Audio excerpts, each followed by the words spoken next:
नमस्कार विद्यार्थियों, आज हम ब्रिटिश राजा और राजमुकुट के संबंध में आपसे चर्चा करेंगे। ब्रिटिश शासन व्यवस्था में संसदात्मक व्यवस्था पाई जाती है और संसदात्मक व्यवस्था में दो प्रकार की कार्यपालिका होती है और ब्रिटिश शासन व्यवस्था में भी दो प्रकार की कार्यपालिका दिखाई देती है, एक नाम मात्र की, दूसरी वास्तविक। नाम मात्र की कार्यपालिका या जिसे हम औपचारिक प्रधान के रूप में देखते हैं, तो समस्त औपचारिक कार्यपालिका संबंधी जो शक्ति है वो वहाँ के राजा के पास होती है। वास्तविक रूप से या वास्तविक कार्यपालिका के तौर पर यदि हम देखें तो समस्त शक्तियाँ ब्रिटिश प्रधानमंत्री और कैबिनेट के पास होती हैं। ब्रिटिश राजा का जो पद है अत्यंत प्राचीन समय से चला आ रहा है और राजतंत्रात्मक व्यवस्था के अंतर्गत वह ब्रिटिश राजा समस्त शक्तियों का पहले नेतृत्व करता होता था। समस्त शक्तियाँ ब्रिटिश राजा के पास होती थी, लेकिन ब्रिटिश शासन व्यवस्था में धीरे धीरे संवैधानिक विकास होने के कारण वहाँ राजतंत्रात्मक व्यवस्था अब लोकतांत्रिक व्यवस्था में बदल गई है। वहाँ लोकतांत्रिक व्यवस्था स्थापित होने के बाद राजा अब शक्तिशाली नहीं रहा है। अब समस्त शक्तियाँ जनता के हाथ में आ गई है। जनता अपने चुने हुए प्रतिनिधियों के माध्यम से शासन करती है। अर्थात ब्रिटिश शासन व्यवस्था में यदि हम देखें तो राजा केवल कार्यपालिका का औपचारिक प्रधान के रूप में कार्यरत है और ब्रिटिश राजा के पास वह शक्तियां नहीं हैं जो पहले राजतंत्रात्मक व्यवस्था में होती थी। लेकिन ब्रिटिश जनता रूढ़िवादी होने के कारण, प्राचीन परंपरा और रीति रिवाजों को बनाए रखने के कारण ब्रिटिश शासन व्यवस्था में राजा का जो पद है आज भी बना हुआ है। राजा के पास वही सभी शक्तियों को राजा को दी गई हैं, लेकिन वह उन शक्तियों को वास्तविक रूप से उपयोग नहीं कर सकता है। वह केवल औपचारिक प्रधान के रूप में कार्यरत है।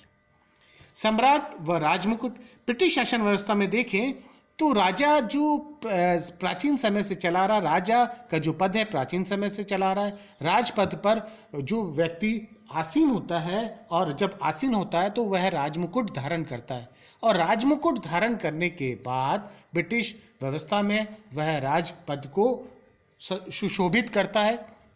राजा और राजमुकुट में अंतर दिखाई देता है। राजमुकुट क्या है? राजमुकुट राजसत्ता का प्रतीक है जो राजा अपने मस्तक पर धारण करता है। जब राजा राजपद पर आसीन होता है तो वो राजपद का जो प्रतीक है, राजसत्ता का जो प्रतीक है राजमुकुट, उसे धारण करता है और जब वह राजमुकुट को धारण करता है तभी वह सभी शक्तियों का उपयोग कर पाता है। अतः राजमुकुट के पास ब्रिटिश शासन व्यवस्था की समस्त शक्ति है। राजमुकुट जब व्यक्ति धारण करता है तभी वह सभी शक्तियों का उपयोग कर पाता है। राजा और राजमुकुट में स्पष्ट रूप से अंतर दिखाई देता है। राजा एक व्यक्ति है, राजमुकुट एक संस्था है। ब्रिटिश शासन व्यवस्था में यदि हम देखें राजा व राजमुकुट में स्पष्ट अंतर दिखाई देता है। राजा एक व्यक्ति है, राजमुकुट एक संस्था है। राजा एक व्यक्ति के रूप में दिखाई देता है, राजमुकुट जबकि एक संस्था है जिसमें समस्त शक्तियां निवास करती हैं। राजा एक व्यक्ति के रूप में सामान्य व्यक्ति के रूप में दिखाई देता है, लेकिन जब वह राजमुकुट धारण करता है तो निश्चित तौर पर समस्त शक्तियों का उपयोग करता बन जाता है। वह समस्त शक्तियों को नेतृत्व करता है, समस्त शक्तियों का संचालन करता है। अर्थात राजमुकुट एक संस्था के रूप में कार्य करती हुई दिखाई देती है। राजा अस्थायी, राजमुकुट स्थायी है। राजा एक मानव है और मानव के विभिन्न क्रियाकलापों के साथ साथ राजा का जन्म, मरण, पद त्याग आदि सभी क्रियाकलाप उससे जुड़े हुए हैं। जबकि राजमुकुट स्थायी है, वह सदैव स्थायी रूप से बनी रहती है, जबकि राजा समय समय पर विभिन्न प्रकार का कार्यकाल करके अपना जो कार्य समाप्त करते हैं, लेकिन राजमुकुट सदैव स्थायी तौर पर दिखाई देती है। राजमुकुट एक व्यक्ति है, राजा एक व्यक्ति है, राजमुकुट सामूहिक। राजा एक व्यक्तिक तौर पर दिखाई देती है, एक अकेले व्यक्तिक तौर पर कार्य करती हुई दिखाई देती है, जबकि राजमुकुट जब भी कार्य करेगी उसमें लोक सेवा, मंत्रिमंडल, विभिन्न प्रकार की शक्तियों का नेतृत्व करने वाली समस्त शक्तियों दिखाई देगी, जबकि राजा एक व्यक्ति के तौर पर दिखाई देता है। राजमुकुट सामूहिक होती है, एक संस्था के रूप में दिखाई देती है और राजमुकुट में मंत्रिमंडल, प्रशासन की समस्त शक्तियां होती है। वास्तविक प्रशासन में राजा शक्तिहीन, राजमुकुट शक्तिशाली। वास्तविक तौर पर यदि हम देखें तो प्रशासन में समस्त शक्तियां राजमुकुट के पास होती हैं, ना कि राजा के पास। राजा उन शक्तियों का तभी उपयोग कर पाता है जब वह राजमुकुट को मस्तक पे धारण करता है, राजपद पर आसीन होता है। अर्थात समस्त शक्तियां राजमुकुट में है, राजा के पास शक्तियां नहीं है, राजा शक्तिहीन है, राजमुकुट शक्तिशाली है। वह प्रशासन संबंधी समस्त शक्तियों का उपयोग तभी कर पाता है जब राजमुकुट धारण करता है, अर्थात राजमुकुट अति शक्तिशाली है। राजमुकुट की शक्तियां सैद्धांतिक रूप से या राजा की शक्तियां, सैद्धांतिक रूप से यदि हम देखें तो राजा या राजमुकुट किन शक्तियों का उपयोग कर पाता है। ब्रिटिश शासन व्यवस्था में ऐसी कौन कौन सी शक्तियां हैं जो राजमुकुट के पास हैं। राजमुकुट या राजा के पास विभिन्न प्रकार की शक्तियां हैं। यदि उन शक्तियों के बारे में हम चर्चा करें तो पहले कार्यपालिका संबंधी शक्ति। कार्यपालिका संबंधी शक्तियों में राजमुकुट के पास वह प्रधानमंत्री की नियुक्ति करता है, मंत्रिपरिषद की नियुक्ति, तीनों सेनाओं के अध्यक्षों की नियुक्ति, समस्त विभिन्न प्रकार के आयोगों के अध्यक्षों की नियुक्ति, समस्त महत्वपूर्ण पदाधिकारियों की नियुक्ति, वाणिज्य दूतों की नियुक्ति, राजदूतों की नियुक्ति, साथ में क्षमादान संबंधी शक्ति। यदि किसी व्यक्ति ने कोई अपराध किया है तो उस व्यक्ति की सजा को कम करना या क्षमादान करना, ये समस्त कार्यपालिका संबंधी शक्तियां राजा या राजमुकुट के पास होती हैं। साथ में वित्त संबंधी नियुक्ति। ब्रिटिश शासन व्यवस्था की ब्रिटिश व्यवस्था का समस्त राष्ट्रीय वित्त जो राजा की देखरेख में संचालित होता है वह राजमुकुट या राजा के द्वारा तैयार होता है। इस वित्त पर राजमुकुट का नियंत्रण होता है। ये समस्त कार्यपालिका संबंधी शक्तियों का उपयोग ब्रिटिश व्यवस्था में सैद्धांतिक तौर पर ब्रिटिश व्यवस्था में कार्यपालिका के द्वारा किया जाता है। कार्यपालिका संबंधी इन शक्तियों का उपयोग राजा या राजमुकुट के द्वारा किया जाता है। ये कार्यपालिका संबंधी समस्त शक्तियों का उपयोग राजा या राजमुकुट के द्वारा किया जाता है।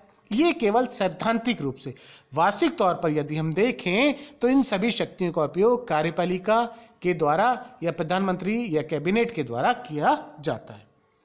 व्यवस्थापन संबंधी शक्ति।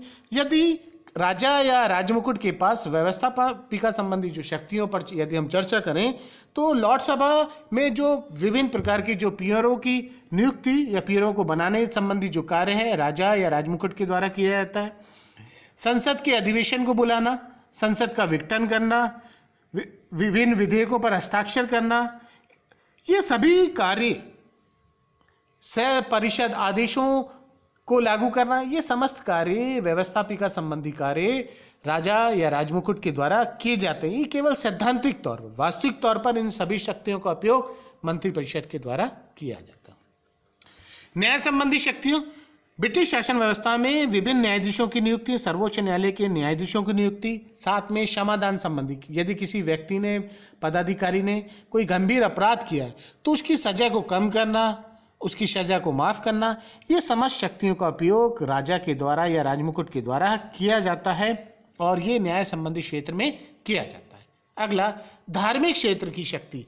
धार्मिक क्षेत्र में ब्रिटिश राजा सर्वोच्च अधिकारी होता है। वह चर्च के विभिन्न पदाधिकारियों की नियुक्ति करता है। आर्क बिशप, कैनन आदि की नियुक्ति, डीन की नियुक्ति, ये समस्त नियुक्तियां ब्रिटिश राजा के द्वारा या जब राजमुकुट वह धारण करता है तब वह इन शक्तियों का उपयोग करता है। धार्मिक सम्मेलन बुलाना, धार्मिक सम्मेलनों की अध्यक्षता करना, ये भी राजा के द्वारा किए जाते हैं। अर्थात ब्रिटिश शासन व्यवस्था में ये समस्त का जो शक्तियों पर हमने चर्चा की, कार्यपालिका संबंधी, व्यवस्थापिका संबंधी, वित्त संबंधी, न्याय संबंधी, धार्मिक संबंधी, ये समस्त क्षेत्रों की जो शक्तियों पर हमने चर्चा की, सैद्धांतिक रूप से राजा या राजमुकुट के पास होती है, वह इन शक्तियों का उपयोग करता है। यदि ब्रिटिश शासन व्यवस्था में राजा की वास्तविक स्थिति के बारे में हम चर्चा करें तो ब्रिटिश शासन व्यवस्था में राजा की वास्तविक स्थिति एक औपचारिक प्रधान के रूप में दिखाई देती है।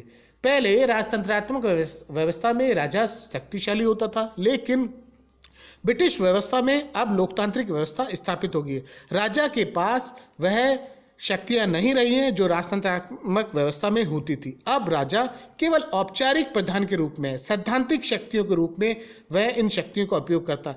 व्यवहारिक रूप में यदि हम देखें तो कार्यपालिका संबंधी शक्ति, व्यवस्थापिका संबंधी शक्ति, न्याय संबंधी शक्ति, धार्मिक क्षेत्र संबंधी शक्ति, इन समस्त शक्तियों का उपयोग कैबिनेट के द्वारा किया जाता है। विभिन्न प्रकार की नियुक्तियां, मंत्रिपरिषद की नियुक्ति, विभागों का बंटवारा करना, विभिन्न प्रकार के अधिकारियों की नियुक्ति, तीनों सेना अध्यक्षों की नियुक्ति, समस्त नियुक्तियां वह मंत्रिमंडल के द्वारा होती हैं। मंत्रिमंडल के सलाह से, मंत्रिमंडल के समन्वय से ब्रिटिश राजा करता, अर्थात मंत्रिमंडल की स्वीकृति इन नियुक्तियों पर आवश्यक है।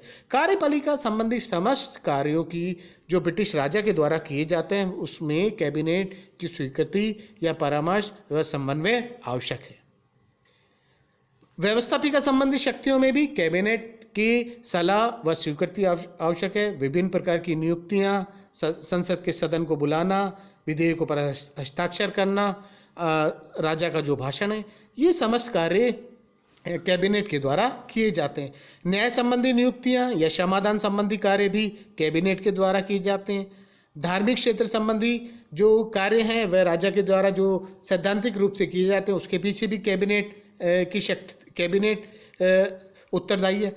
अर्थात कैबिनेट उन समस्त शक्तियों का नेतृत्व करता है। वास्तविक शक्ति कैबिनेट में है, ना कि राजा के पास है। राजा केवल औपचारिक प्रधान है। वास्तविक रूप से यदि हम देखें तो सैद्धांतिक तौर पर इन शक्तियों का उपयोग करता है। वास्तविक तौर पर ब्रिटिश शासन व्यवस्था में समस्त शक्तियां कैबिनेट के पास में हैं। प्रधानमंत्री और कैबिनेट उन समस्त शक्तियों को अंजाम देता है, उपयोग में लाता है। वास्तविक तौर पर शक्तिशाली प्रधानमंत्री और कैबिनेट हैं, ना कि राजा।